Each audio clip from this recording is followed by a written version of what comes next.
Welcome to the 5G podcast. We're glad you're here. We hope you enjoy our conversation about God, guns, games, goals, and gastronomy. Now sit back, relax, and enjoy this week's episode. Start her up.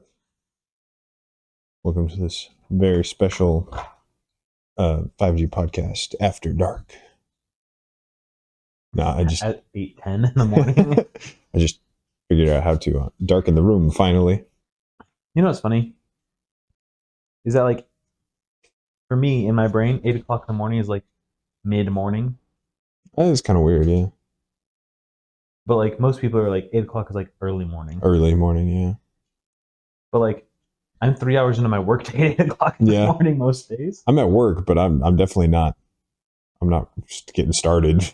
Yeah. I'm still getting in the groove by 8. So yeah, it's weird. Still rolling. Feels strange. Yeah, I don't mind it.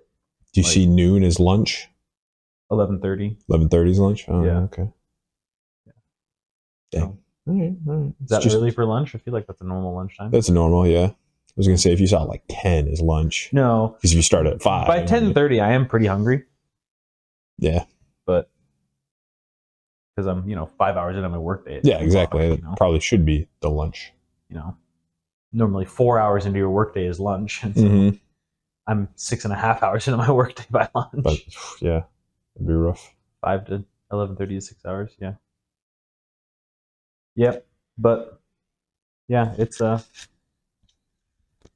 weird. Good schedule though. Like sleep in on Saturdays. I woke up at I slept in today and I woke up at 6 o'clock. I even stayed in bed until like 6:10. Oh man. Just scrolled Reddit for 10 minutes. Yeah, if I don't jump out of bed though, I fall right back to sleep. So I can't.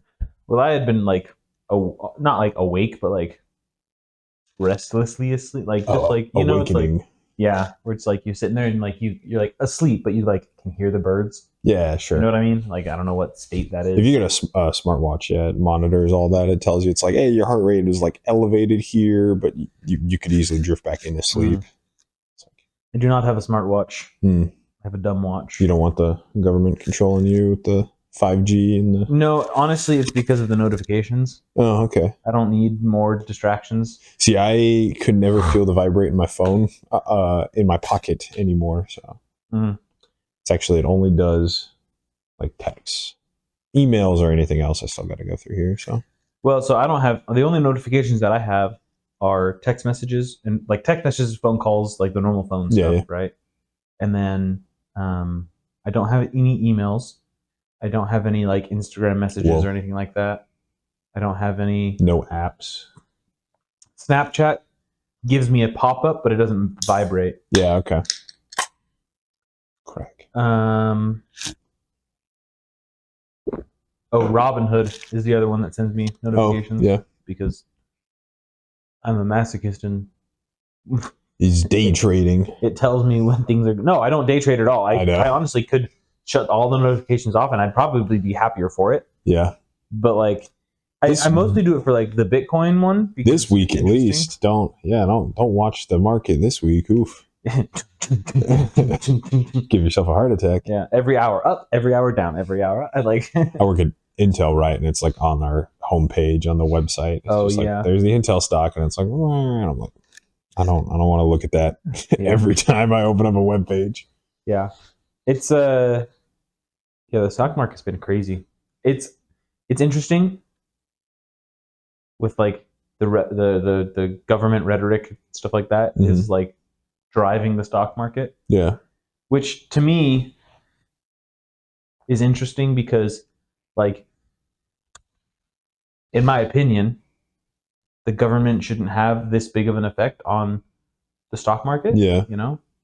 Because like the stock market is like the companies that are public companies doing their thing, and it's like based off the future value of those companies. Yeah, and it's not even government regulation yet; it's just words. Yeah, exactly. So yeah, like when a company gets a big government contract and the stock goes up, like, oh yeah, that's justifiable. Definitely, right? Yeah, like sure, but like this Trump thing where it's like tariffs on, tariffs off, tariffs on, tariffs off, tariffs on, tariffs off for like all these different countries, different markets, different countries. Yeah.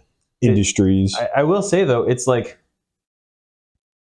even though the rhetoric is some people claim inflammatory, and some people are like, I can't believe he's like not consistent or whatever they want to say. Yeah. It's like, well, Honda just announced that they're opening a factory in Indiana. That's where they're going to build the Civics. Right. Civics. TSMC announced $100 billion investment in the state of Arizona. Yeah. Which, like, for us is like awesome, right? That is big. You going to jump ship? No. not from what I've heard working at TSMC, but no.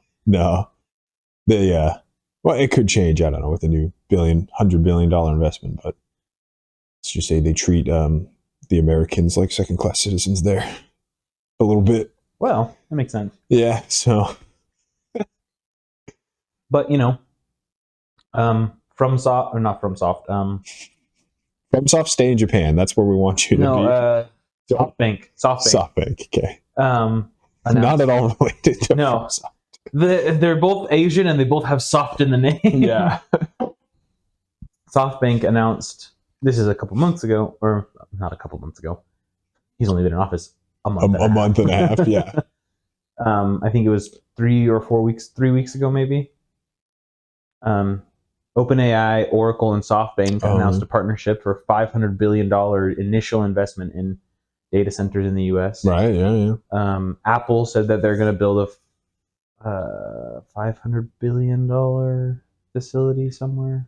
Okay. Or around the country, like different sites to like build phones or something like that. Sure. So like, it's a lot of positive. trillion plus dollars worth of investment already, and a couple months into the United States, like not bad. I like it's pretty positive news of like bring back industry to America. It was his speech. It was this week actually. We didn't put it on our things. His not the State of the Union. It's the joint address to Congress. Because it's not his first term. It's his first year. So yeah. But joint address to Congress. I didn't realize like America doesn't make ships anymore. We're just like we just lost the shipping industry, or like we make very little. Yeah, we make very few. Even for commercial, military, whatever. It's like China has 75% of the shipbuilding market. I saw something. I watched a video related to that statement, right? And if the U.S. went full-scale production on military warships in all of our shipbuilding capacity, for every one that we can build, China can build 385. Yikes. Okay.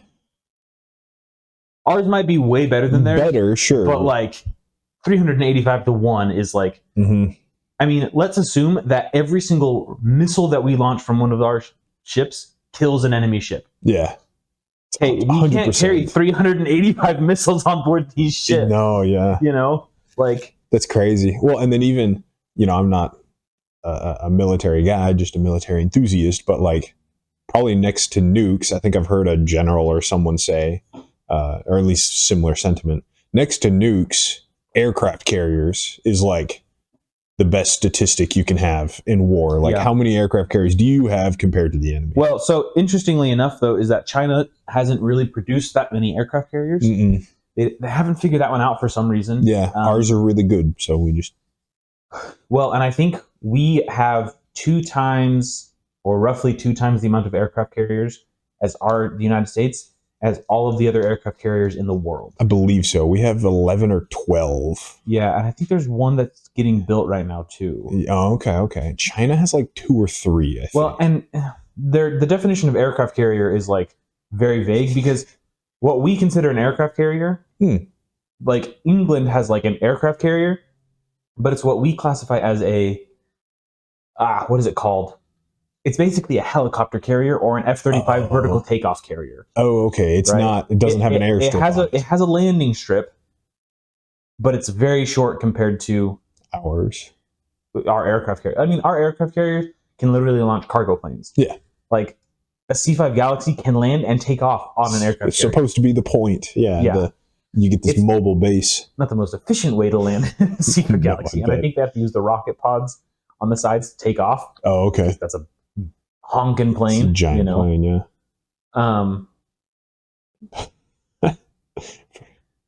Or magnets. We could just use magnets. Super accelerated. But yeah, it's interesting. There was I think we talked about him last week, the CEO of Anduril, Homer Lucky. I'm like huge fanboy. Yeah, sure. Like on my top 5 list of people I want to meet and like have dinner with. Sure, yeah. It like dead or alive, you know, like he's a really cool guy. But he, in a press conference, was explaining the reason that they're building these quote unquote dumb munitions.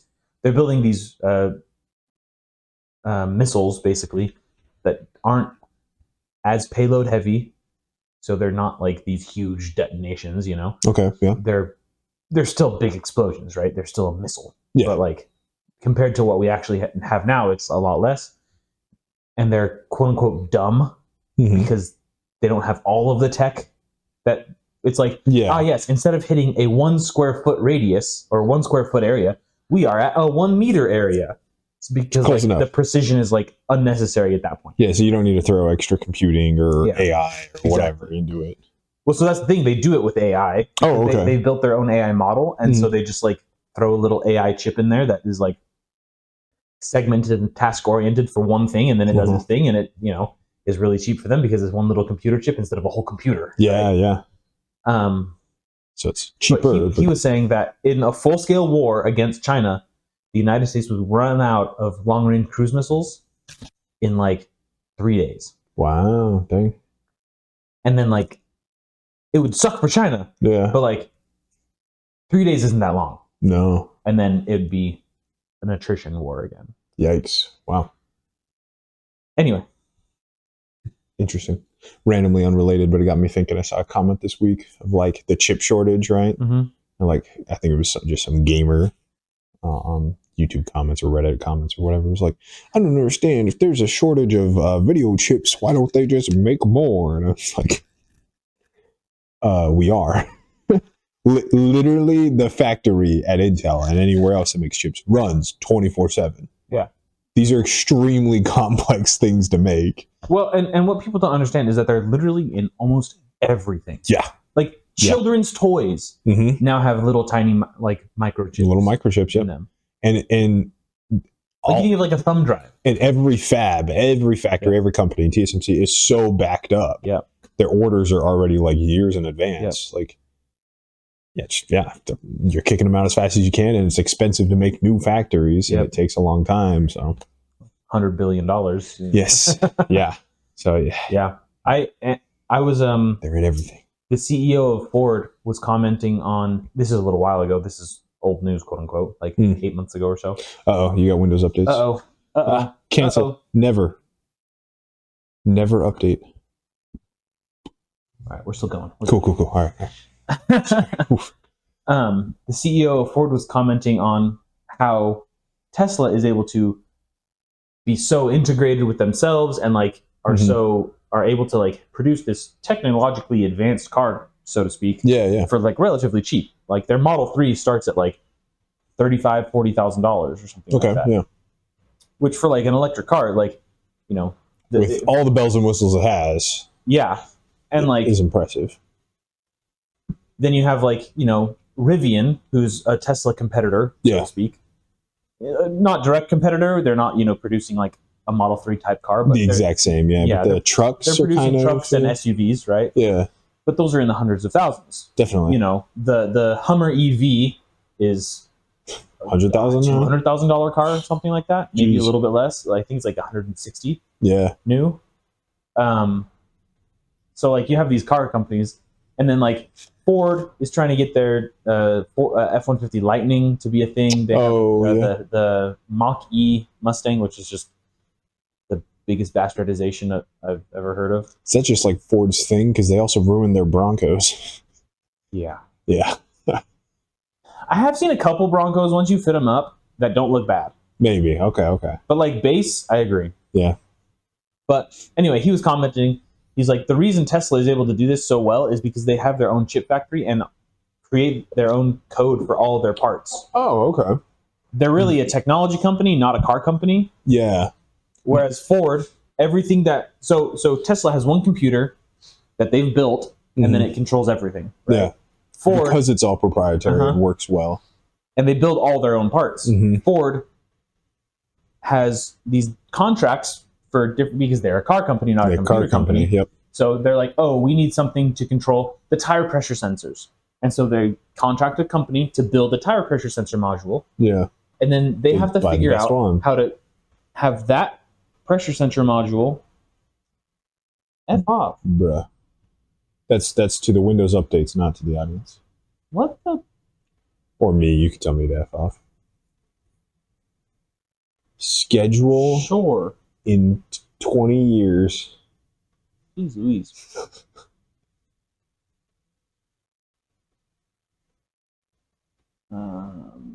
Technical difficulties, it's fine. Ridiculous. Yeah. I think, yeah, so the point you were getting at, though, like, they have all these different pieces that were all the best, and then they just, like, are smashing them together. And they have to figure out how to compile that code and have it talk to each other, right? Yeah. And it just doesn't. It's so inefficient. Right. And they have to have, 8, 10, 20 computer chips to build one car, and it's like Tesla does that in one. And you're getting upsailed from everyone. Yeah. Mm-hmm. All these different pieces. So, yeah, you have to sell the car expensive to make a profit. Ooh. Yep. Whereas Tesla is, like, expensive, but not. I don't know. They have their own thing. They're all proprietary. When you have an issue at your Tesla, you just take it to the Tesla dealership, right? Yeah. Yeah. And I haven't had one except for when I crunched the back windshield. Oh, yeah. That was my fault, though, I think.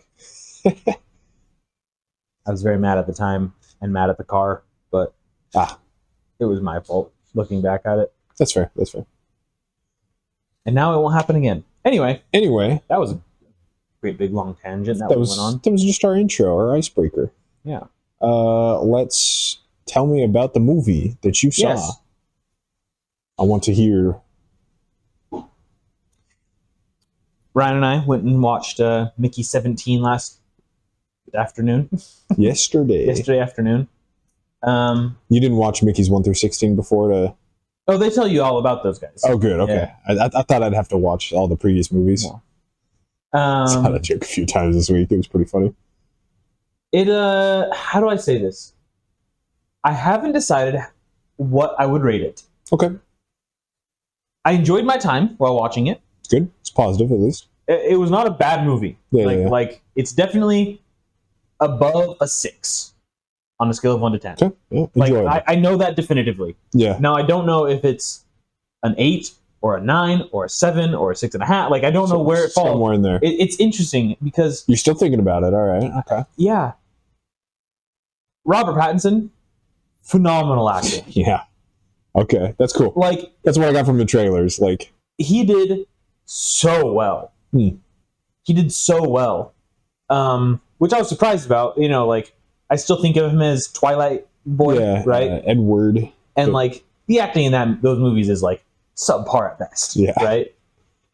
They had a bunch of teenage actors, so like he did. I thought he did well acting in the Batman movie that he was in. Yep. I liked him in Tenet. Yeah, he was good in that as well. He's very good in that, actually. Yeah. He's a good actor. So in this movie, he was phenomenal. Like 10 out of 10 for acting on his part. Cool. Mark Ruffalo. It's the antagonist, right?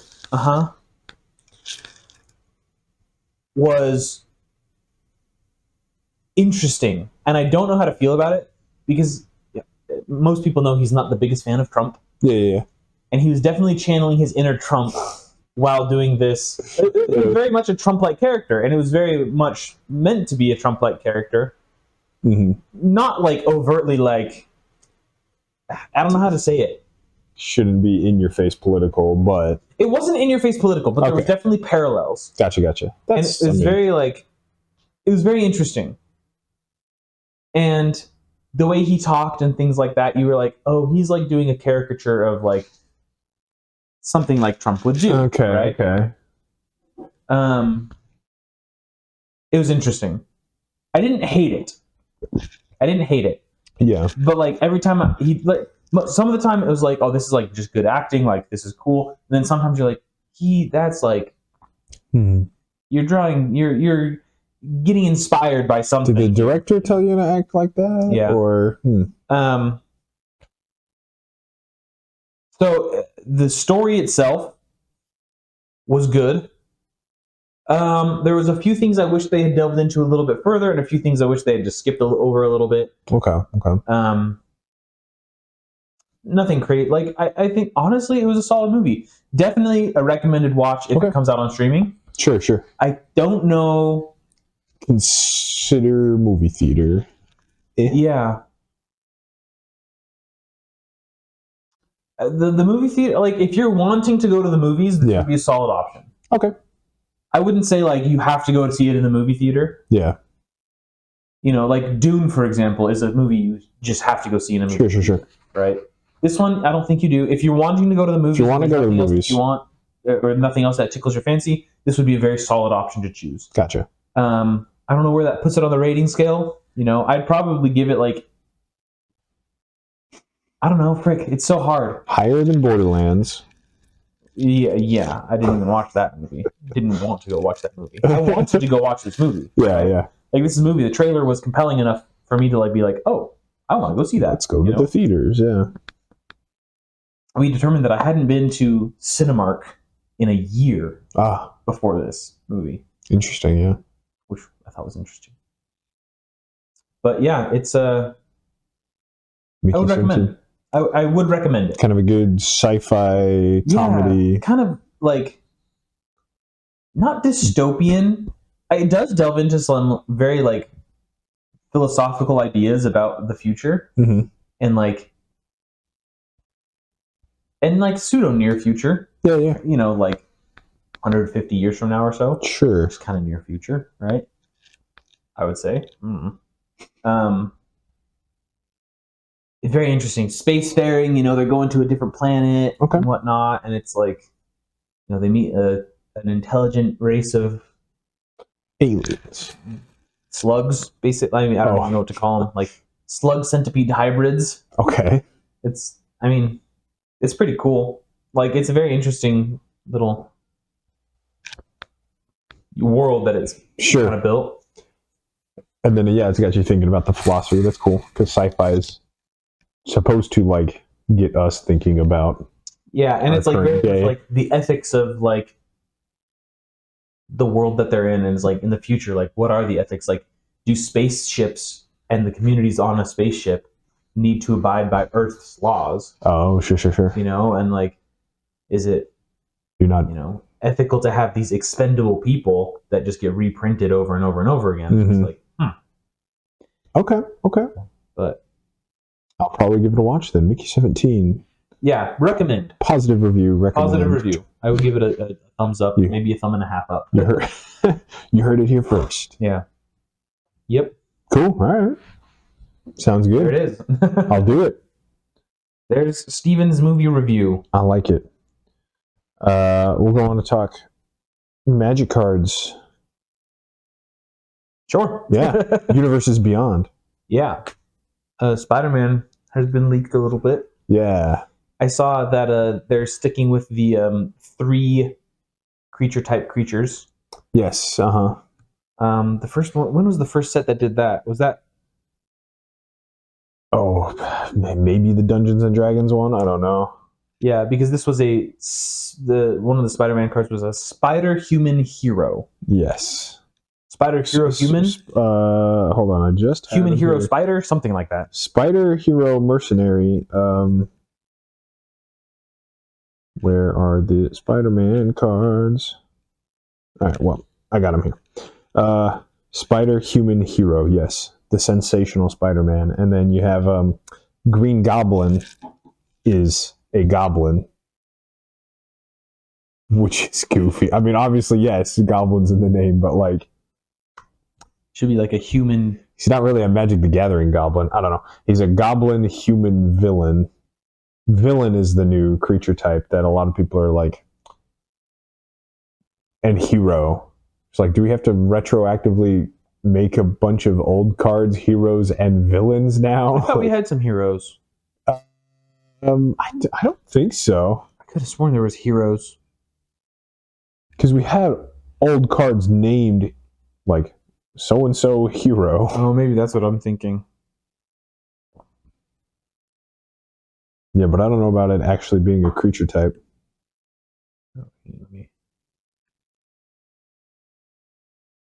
hero. No, not a creature type. Yeah. So now we have heroes and villains. Which that's cool, I guess. Pull these back up.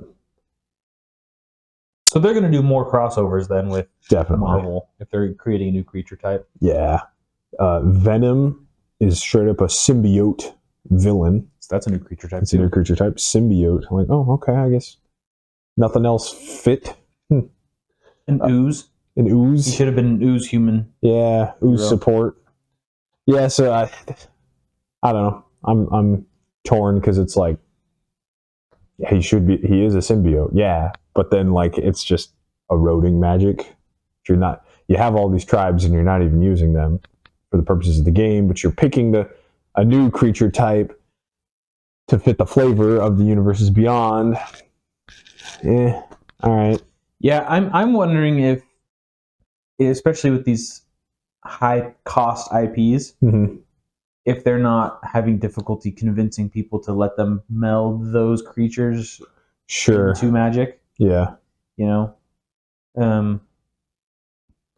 Symbiote. I don't know. Like, you can't call Venom an ooze. You're like, oh, yeah, but for like the rules of our game, having him an ooze would be really beneficial. And, yeah. Yeah. What colors are Green Goblin? Green Goblin is black, red.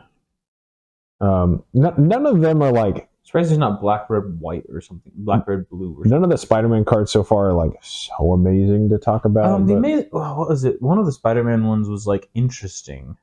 You see, Green Goblin is a 4-mana 3/3. So he's 2, a black and a red.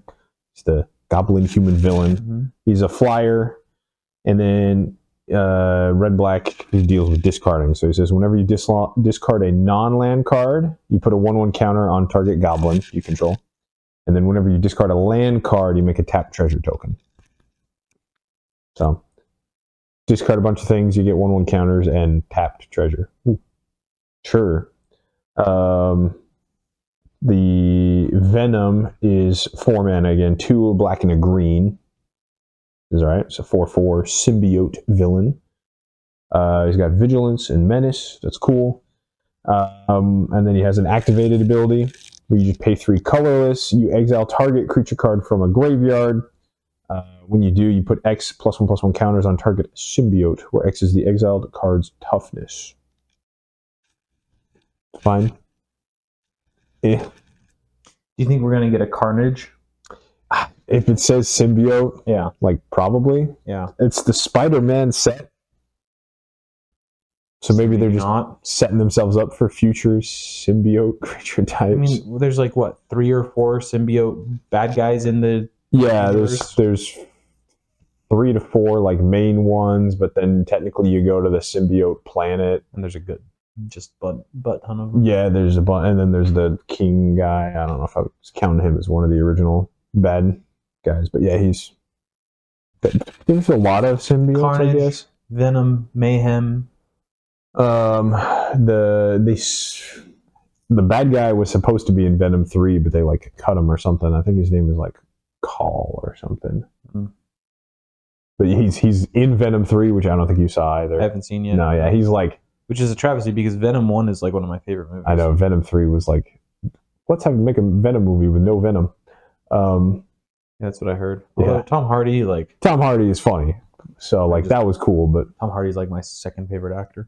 But the bad guy Call is just like on the symbiote planet. You see him like off in the distance, and he's just like, I must have Venom, and then he just sends like symbiote dogs, and they're the actual antagonists for the entire movie. Just these mindless things trying to attack Venom on Earth. You're like, you could have had the big bad show up, but yeah, I don't know. Yeah, so that's the Venom card. Like, all right, sure, it's fine. The Spider-Man is like really long, and I don't think it's that good. He did something with stun counters. Yeah. So see, that's why I'm like, okay, that part they wanted to make it true to Universes Beyond, like he's webbing them up, but that also works in the mechanics. All right, that's good. And I was actually looking at it, and I was like, oh, that's actually kind of an interesting. I'm sure there's like a way to mess with that, like trigger that a bunch, like because it's card draw. Right? Yeah, it's card draw. He's move 3 stun counters. Yeah, Sensational Spider-Man is 3 mana, 3/3, so 1, a white, and a blue. He's a Zorius. So whenever it's a whole paragraph, Spider Human Hero. Whenever he attacks, you tap target creature defending player controls and put a stun counter on it. Then you remove up to 3 stun counters from among all permanents. So it could be your own. Draw cards equal to the number of stun counters removed this way. That's a lot of card draw. Yeah, especially if you can build it around like stun counters on your own side of the board. Maximum 3 every time he attacks. Like, all right, sure. And you're stunning their stuff in theory. You're webbing them up. You could get double the attack trigger, and then you'd have to remove. You can remove up to 3 stun counters twice. If you double the whole trigger, then you could get 6 cards. So there's potential. It's all right. The other one they had was Doc Ock, who's again I think very boring, but it's a human scientist villain. Scientist is new as well, isn't it? No, I think it was in the Fallout set. Oh, yeah, you're right. A couple scientists there. He's a 7 mana 8/8, a 5, a blue and a black. Doc Ock, evil inventor. At the beginning of combat on your turn, target non-creature artifact you control becomes an 8/8 robot villain artifact creature, in addition to its other types. I mean, that's some big chunky damage. Yeah, and it's not till end of turn, so like every combat you have, you get to turn another thing into an 8/8. All right, it's fine. It's not amazing. It's not amazing, but it's a very slow burn. Yeah. I feel like maybe it has to be an artifact. Yeah. A non-creature artifact becomes an 8/8 robot villain creature. I feel like building some treasure or clue or... Yeah. At the very least, hopefully your mana rocks, because you're in blue-black if he's your commander. Like, yeah. Should have a lot of those. Those are the legendaries they released. Spider-Man, like, all right. Nothing crazy. I heard they're not doing commander sets with this release, though. Yes, yeah. And this set or the next... This set doesn't have the Universes Beyond symbol in there. Oh, does it not? On the card? On the card. The Final Fantasy ones did, but the Spider-Man ones didn't. I saw an article saying that it didn't. Oh, huh. Yeah, they are supposed to. And they apparently, I think, I read the article like... They're supposed to say UB on them for Universes Beyond. Interesting. Was that a miss, or was it... No, apparently Wizards is going to stop doing that because they've made them standard legal. Well, oh yeah, that's true. With Spider-Man, it's going to be... No, with Final Fantasy, it's going to be standard legal. Yeah. Spider-Man as well, but Spider-Man comes out later. So now with standard legal, they don't need to differentiate between Universes Beyond and not. Huh. Okay. Because they didn't used to be legal. Yeah. Are they retroactively making the other ones legal? No, I don't believe so. Not unless they do like an in-universe printing, which they only did once, so they're probably done doing that. But the Stranger Things Secret Lair got in-universe printings. So did the Walking Dead one. Oh, the Walking Dead ones. Yes. I think they did those at the same time, now that I think about that. Oh. Yeah, but that is interesting. So that's the only time they did that, even though they claimed they were going to do that. But they're not going to reprint the entire Spider-Man set with a Magic set. No, they've scrapped that idea since then. You know what I kind of wish they would do with the Universes Beyond and stuff like that? Yeah. And I thought a little bit about this. Is that like... Do something like they do with the Hatsune freaking name, man. Yeah, oh, you were on it. Hatsune Miku? Hatsune Miku, yeah. Okay. Yep. The Vocaloids. Yes, the Vocaloid Secret Lair. Do stuff like that where it's like an existing card, or the other Secret Lairs, like the Princess Bride Secret Lair. Yeah. Where it's like existing cards that you just reskin and rename, but you have like a little undertext still. And it's like the real you just card have a name. really pretty art, and it's like, just do something like that. I feel like That'd be cool. A combination Secret Lair and Universes Beyond would be the way to go, instead of like these Secret Lairs that are just pretty art reskins. Yeah. For the most part, that's all they are. Most of the time, yeah. I feel like that would be better as the Universes Beyond kind of like mesh those two things together, right? Yeah, and that's what the first ones were. Because then you just don't have like this. Well, I don't know, maybe not. Yeah. Because if your goal is to bring in new players, and they see, oh, this crossover IP. This IP has a card that is Spider-Man, right? Mm-hmm. They don't care whether it's Spider-Man the new card or Spider-Man an old card. Yeah, they just because it's Spider-Man. All new for them, right? For old players like you, you see these new cards and like the erosion of what Magic's universe is, right? Yeah, like Magic has this rich and huge universe behind it that it could definitely like do stuff with, right? And so I think them just not eroding their IP so much is it's got to be like a longevity thing way better for them. I don't know, maybe not. The best example I saw this week of like, oh, whatever, man, it's just Universes Beyond, like who cares, whatever, it's, it's popular, you get the crossover, new fans. Best example I heard was if it's like it's Warhammer and you're going to show up to play with your buddy and he's got his epic, his Grey Knight Space Marines or whatever, this big like bad A guys, and you show up with like My Little Pony figures. Yeah. And he's like, bro, what are you doing? You're like, no, don't worry, this is Universes Beyond Warhammer. These are My Little Ponies now. Yeah. Like it's the same thing. It's kind of eroding that. It sounds dumb and cheesy, but the sanctity of the nerd of the hobby, like, yeah. But it is. It's like what draws original fans to the hobby is like falling apart. So, yeah. At the end of the day, obviously, if you like Magic, play Magic. But you proxy what you want to. Just play with your friends who don't have to engage with new product. But I don't think anyone should do anything but proxy. Yeah, right. I think it's become too much of an investment vehicle for most people. Yeah, I'm surprised it's not bigger in the like Pokemon scene, because the Pokemon trading card game is like wild. Their price gouging is like out of this world. Well, so is WotC's. Yeah, true, but like to be fair, I think the Pokemon is like, it's not who makes the Pokemon trading card game. WotC print the cards for them? No, I don't think so. I thought I saw something that WotC, like they use WotC's. They use the printers? Printer shop to print it. That would surprise me. Like, I could have sworn I saw get some more printers. But anyway, I don't think it's the part of the actual company making the game. I think it's all secondhand people just like scalping and raising prices like crazy, because there's a lot of people just collecting who aren't actually playing Pokemon. I don't know about that many people collecting Magic without playing it. There's some, sure, but I don't think anybody can actually play the Pokemon card game anymore. It's so expensive. Yeah. I don't know. I'm sure you can play Pokemon. I've never seen it played though.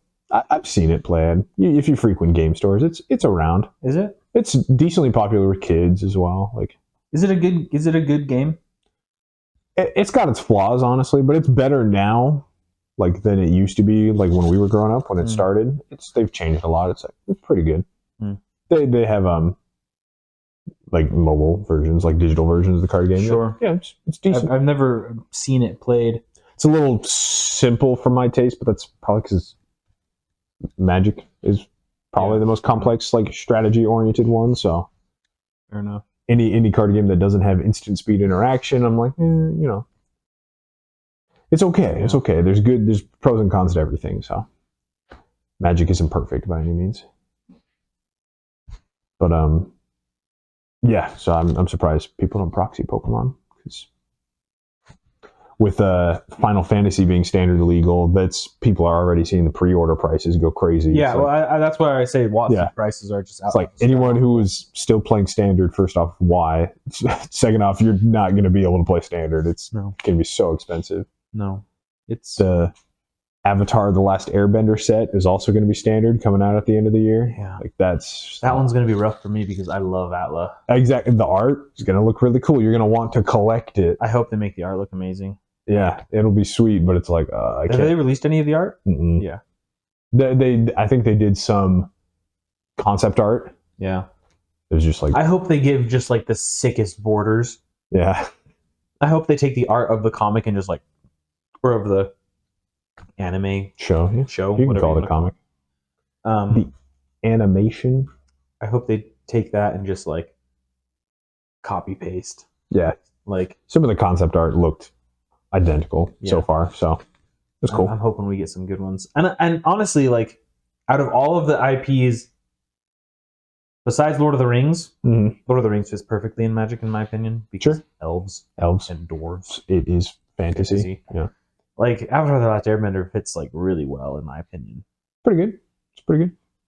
I mean, you have like tribes already. Yeah, benders are basically like planeswalkers without the planeswalking. They're mages. Like, they're slinging elements. Like, it's mages in any other fantasy universe. Yeah.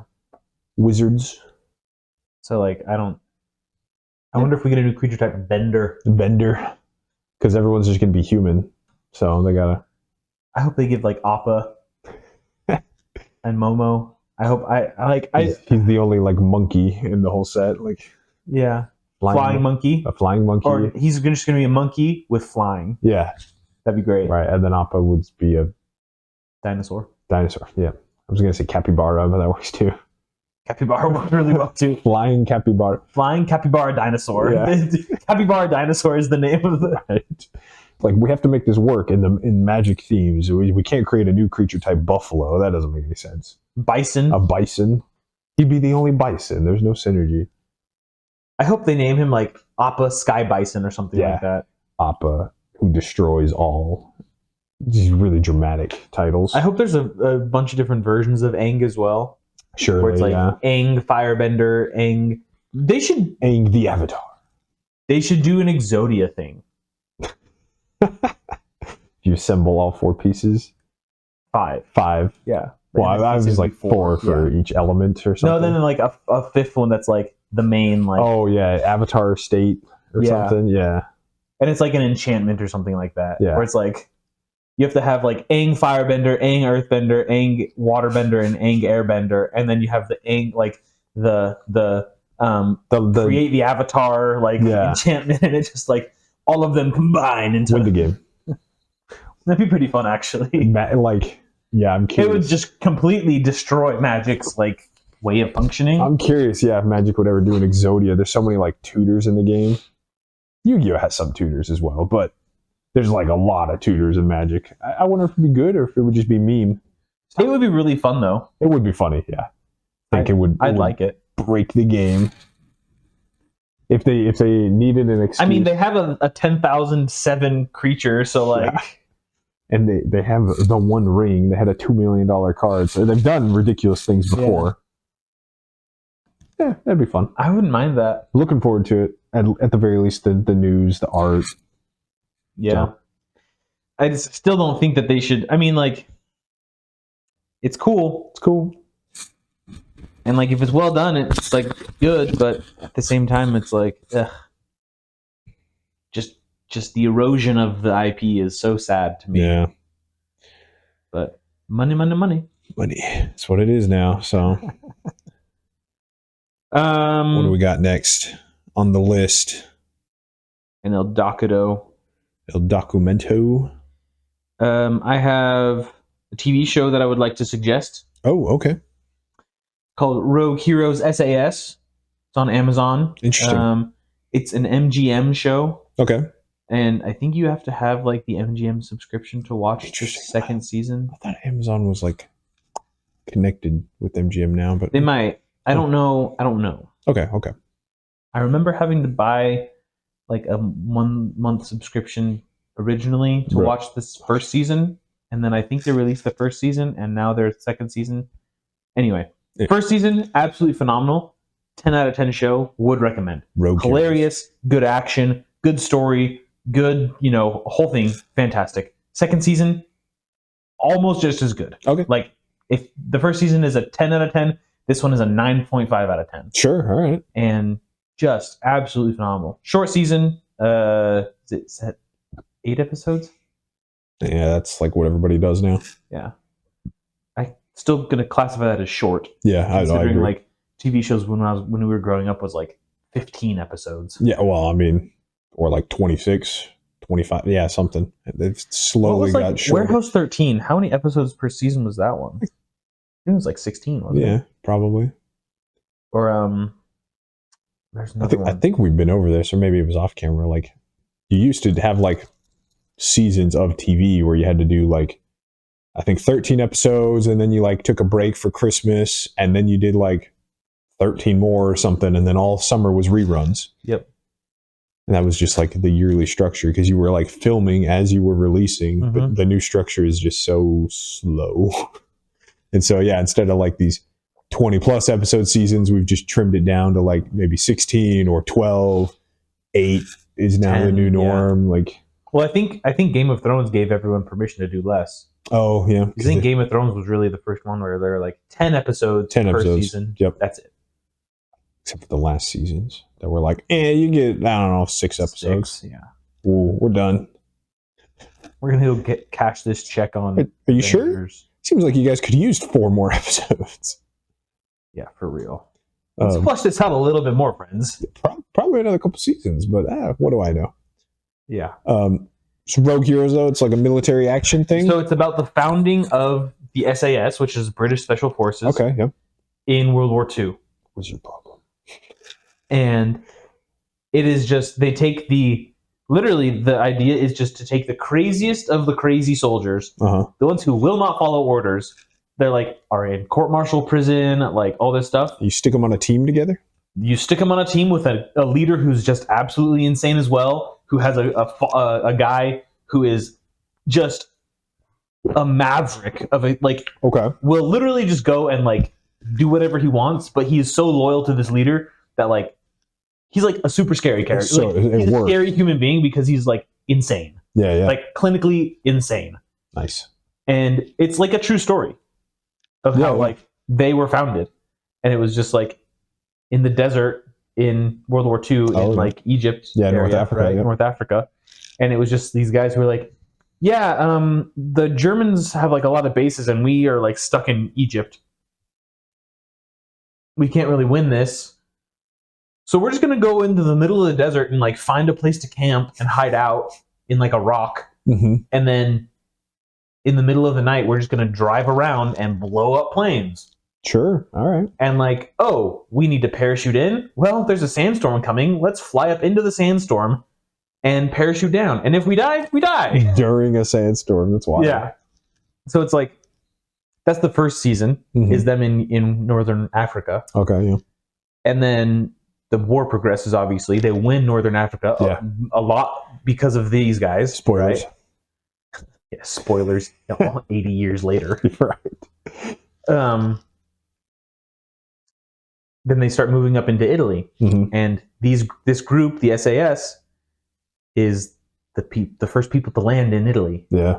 And they are the ones who facilitate the landing, and like it's super, super good. What's fascinating as well, because a lot of World War II media focuses on either the European campaign or the Pacific campaign. Yeah, you don't see a whole lot of the North African theater because it was shorter because British did win it pretty quick. But that's cool. That'll be a cool. It's very good, and it shows. This second season is a little bit more brutal, of like showing like what happens in war. The first season is really just like a la Band of Brothers, like it's pretty. The second season a little bit, yeah. Okay, yeah. Yeah, more so. The first season wasn't as much of that. Sure. A little bit of it, but not as much. Okay. The second season is just it's a 10 out of 10 must watch show. Rogue Heroes. Rogue Heroes SAS. Yeah. Yeah. I think you'd really enjoy it. Nice. Okay. Long episodes, hour-long episodes. Sure, yeah. But I'll give it a watch. But worth the whole thing. Nice. It's very, very good. It's very, very good. So cool. Yeah, I would suggest it if you want a good war, TV show. Nice. So there it is. Appreciate it. Yeah. All right. Positive review on that one. Give me your review of the video game Bazaar controversy galore thing. It's the Bazaar video game. It's called the Bazaar. It's called the Bazaar, yeah. Because it's like... Not B-I-B-A. B-A-Z-A-A-R. Yeah. Like you're a merchant. At the Grand Bazaar. Yes. Welcome to the Bazaar. So it's in its free-to-play open beta thing. So anyone can hop on and play now. It's cool. It's kind of feels like a card game, but not really, because you're drafting more or less. But it's the actual combat, if you will, is like an auto battler. Mm-hmm. So if you've seen those are coming up to be more popular. But you're in between the battles is, the other half of the gameplay is you're drafting items to like put on your rug because you're a merchant at the Bazaar. And so your items, whatever you draft, you buy at the shop. So they have different events. You then fight other players and their items. And so they activate at different times and do different things. So you're looking for synergies. Again, that's as fun. And it's all like time based. So it's to simulate the rounds of a draft. Mm-hmm. You only have so much time at the end of each like day. I think it's like 4 or 5 events. After 4 or 5 events, you have to go play a player and compare your items to theirs and see who wins. It's asynchronous PvP. So you play against a player, but technically the whole game is single player. You're just playing like a ghost of someone else. Yeah. And so anytime you play somebody's ghost, your ghost takes their place. So it's like if somebody had just the most ridiculous broken combination, because that's what they drafted from the variance. The variance is like infinite in this game. It's wild. If they had this crazy insane build and you lose to it, well, they're gone forever, and now yours takes its place. So it's cool. I like because it feels like you're playing multiplayer, but not really. Like you don't really get frustrated. It is single player, but it is fun to like have a community. Or like my brother started playing it, so we're talking about things. We're comparing like, oh yeah, I had this really cool strategy that worked for me. And it feels like I'm playing a Magic draft. So it's kind of cool, just slightly different. They've got a couple different characters. There's tons of different items. So again, there's a lot of variance, and you're trying to find what items work with each other. Passive skills. There's like NPC fights you can do where you can get their items. When you beat an NPC, you get to take a random item from their board. So you're like, okay, I want to try to fight this guy because he's got fire weapons, and I want a fire thing to work at my build. Or this guy's got healing. I want some more defensive stuff. It's a fun game. It's pretty cool.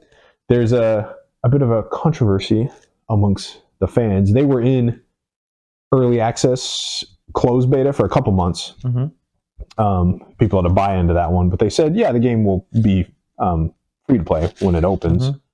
And so with this open beta, they're like, oh, we finally figured out the monetization. We're ready for open beta.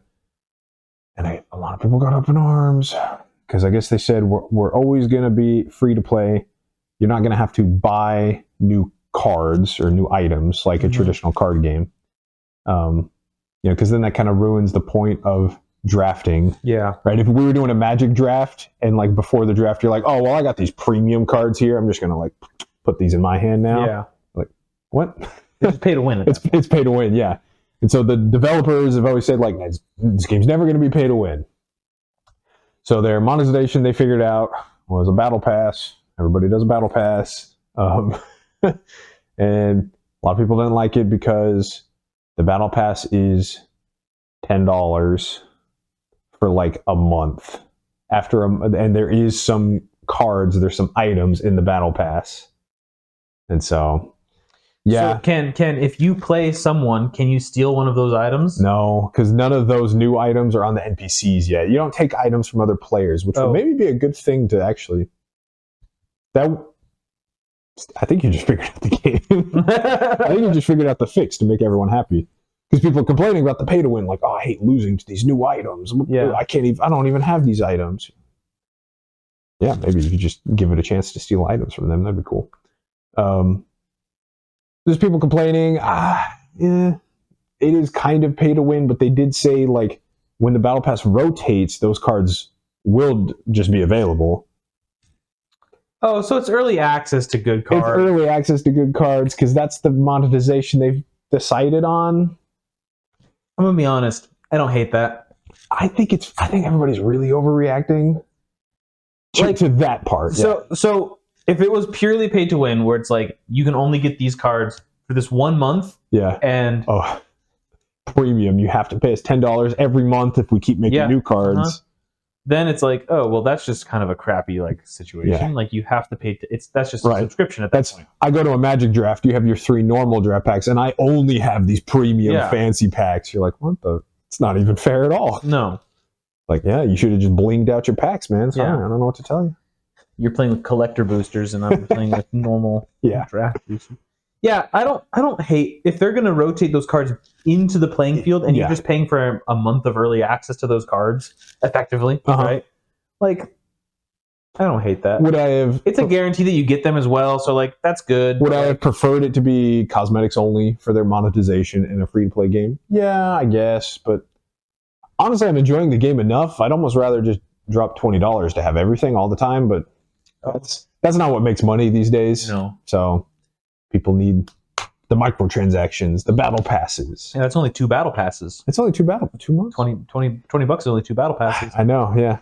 If they sell, if you think you'll get more money, like more people, if you charge them, it's just $10 a month. Well, you'll get less people paying, but for longer. For longer, yeah, more money overall. Probably. So, like, if you have, let's say you charge $20 for the game, right? You have. Well, let's just call it 1,000 people buy it, right? So that's $20,000, right?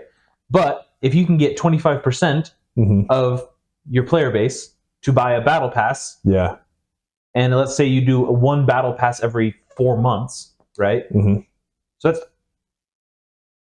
$7,500 a year. A year, yeah. So you got to keep, which is less, but in 3 years you've made more money. Yes, exactly. Yeah, you keep people playing in theory.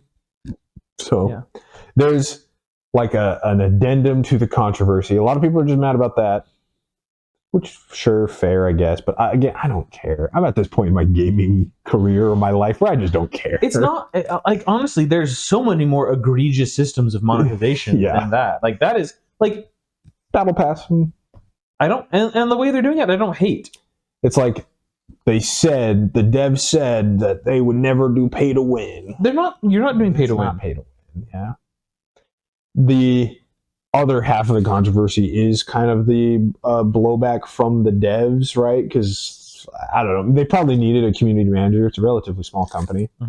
And some of their responses to just like Reddit has maybe been a little like rude or just like a little too jokey, like, oh man, yeah, when Reddit flipped out, this is the head developer, he's like, yeah, Reddit flipped out when I made the monetization update, so I'm feeling pretty good. Like, that's kind of like sarcastic, funny, but I would rather, personally, have that than some PR, HR, super politically correct. Honestly, I'd rather have the real, like, he might be a dick. Sure, yeah. But, like, guess what? That's the real him. Like, you're not getting some polished message from HR or PR, manager, whatever, right? We regret. We apologize.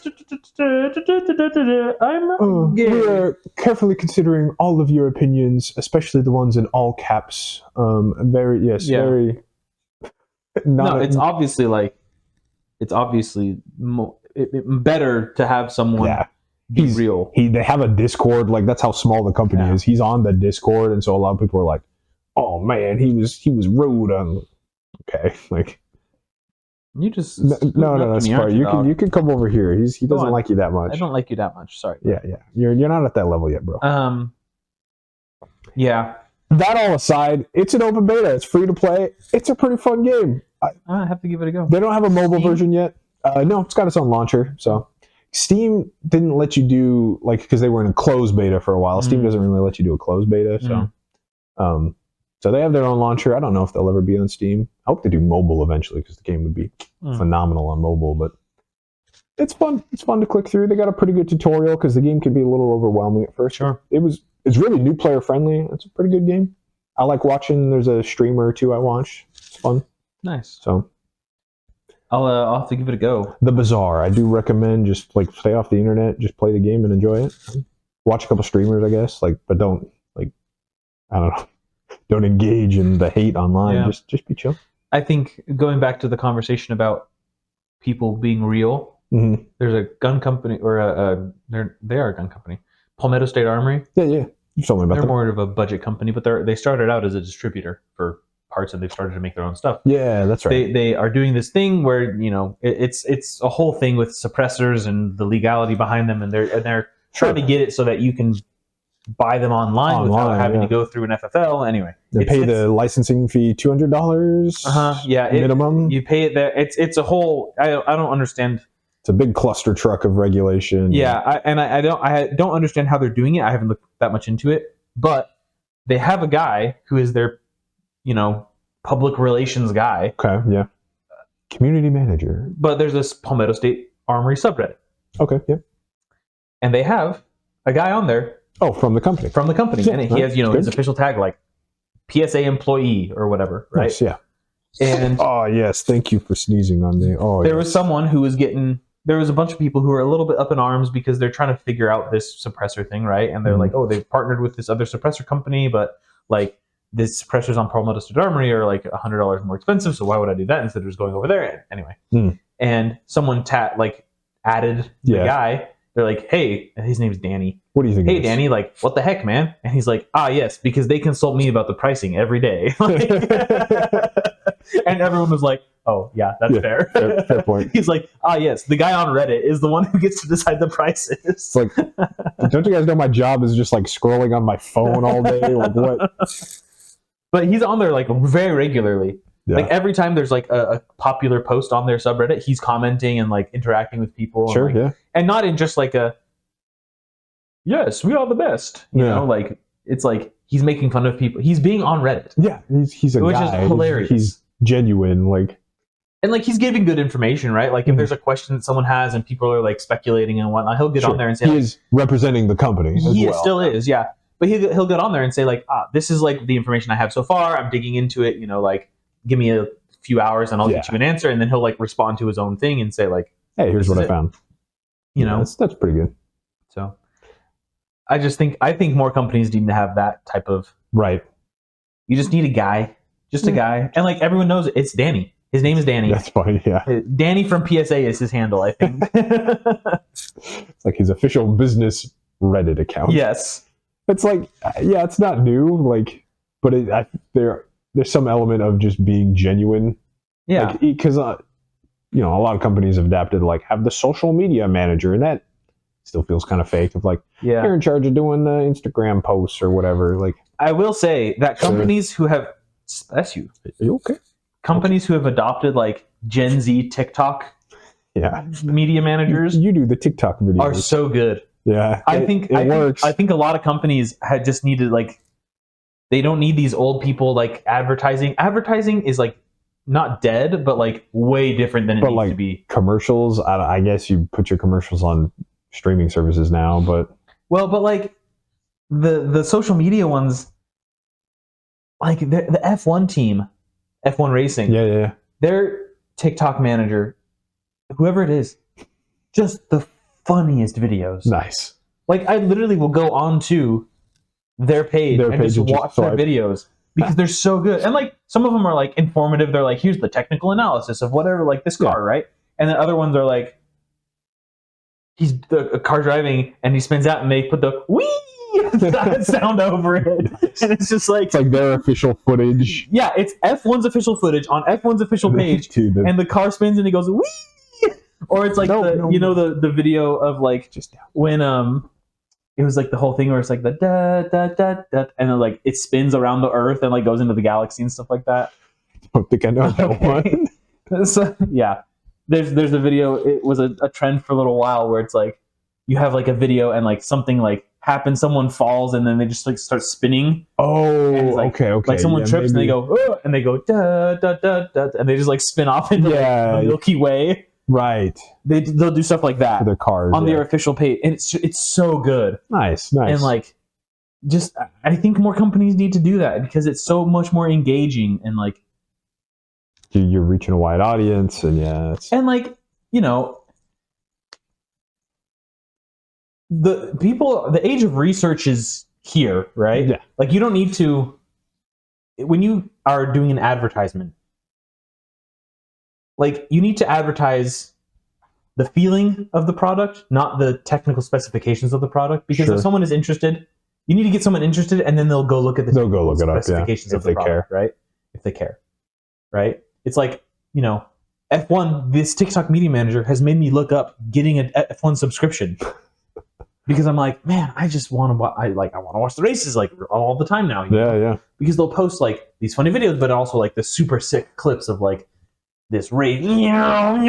Sure. Anyway, it's propaganda, but like it is. It's good advertising for sure. Yeah. So anyway, I agree. That is when we make our multi. I don't know what to call it. Our multi-stage company. A variety company. We'll have good social media guy. We've got so many different things in that company, right? Right. Yeah. That's why it's a gun store, shooting range, card shop, defense contractor, video game developer, and company consultant. Oh yes, an angel investor. That's true. Yep. Yeah. When we do all of that, we'll have a good community manager, PR, TikTok guy. What is the Yu-Gi-Oh card? We'll just call the company Pot of Greed. Pot of Greed. That's us. Everything fits in the pot of greed. And we're dirty capitalists, and so it's obviously greedy. Obviously. And then I play Pot of Greed to draw 2 more cards. Goofy. All right, you want to finish this off? I shall. Card of the week. Yes. It's an interesting card that I have chosen very quickly. Nice. Okay. Mm-hmm. 4 mana instant in black. Okay.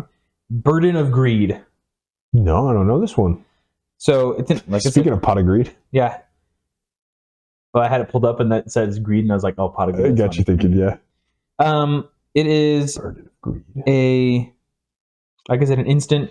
4 mana. 3 and 1 black. Target player loses 1 life for each tapped artifact he or she controls. Ooh. That's why it's the greed. Uh-huh. And I thought that was quite a interesting little card. Yeah. Because there's a lot of decks that use a lot of different artifacts. Mm-hmm. And it's very common in Commander now, yeah. It was very interesting to me. Like, mm-hmm. The only problem I saw is the order of operations on, like, especially treasure tokens. Yes, yeah. Because you can tap 1 treasure token and sack it, and then it just floats the mana. Yeah, it's a mana ability, which you can't respond to a mana ability, yeah. So that was the only one that was a problem. But yes, I was thinking of, artifact like Thopter decks or something, or like Urza deck. Yeah, a lot of artifact creature decks are out there, definitely. I also thought about like it's a common. It's a common. I believe so. Ooh, let me look it up in Gatherer, actually. All right.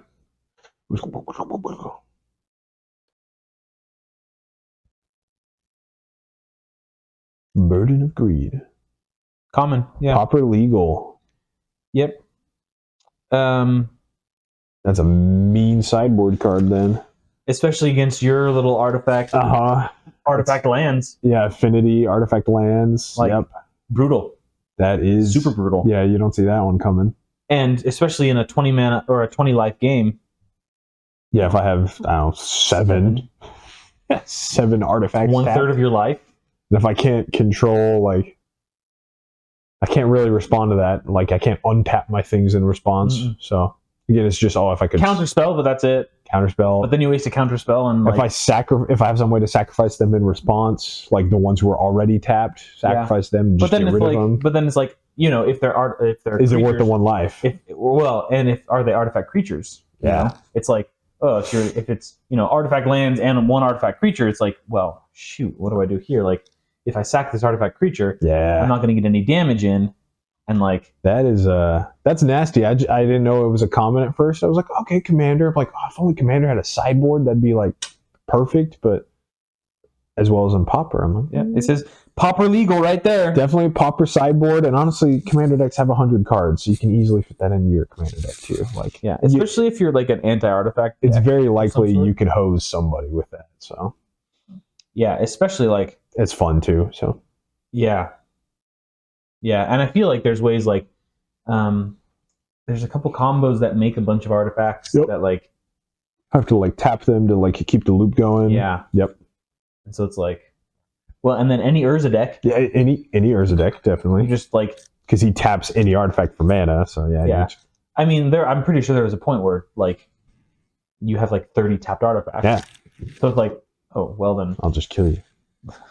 Yeah, you can do whatever you want, but you roleplay like, yes, your greed has been your undoing. Yeah. The burden of greed. And they do all this tapping and what blah blah blah blah, and then it's like, oh, and for the final thing, I'm going to do this. And it's like, I'm going to respond before you do that. Respond to that one. Yeah. And everything's tapped. Now you're dead. Now you take 35 damage. It's cool. Oh, man. That sucks. I like it. Yeah, it's a cool one. It is from the Dark Steel set. Oh, yep. Okay. So however that is. Mirrodin. Original Mirrodin. Which was an artifact-heavy set. So that makes a lot of sense. Yeah. Burden of Greed. Art's interesting. I don't know exactly what it is. Some guy getting his soul sucked out or something. I have no idea what that is either, yeah. Let us know what that is in the comments down below. All right. On the special dog-themed episode. Or a special guest of a dog. Spartacus. Hello. Oh, he's ready. Hello. Did you just floop on the couch? Thank you for watching. Indeed. My dog. He's just splooting. Hello. Yes, hello. Alrighty. Thank you for watching this week's episode of the 5G Podcast. Make sure to like, comment, and subscribe to see more. And we'll see you next time. Thanks.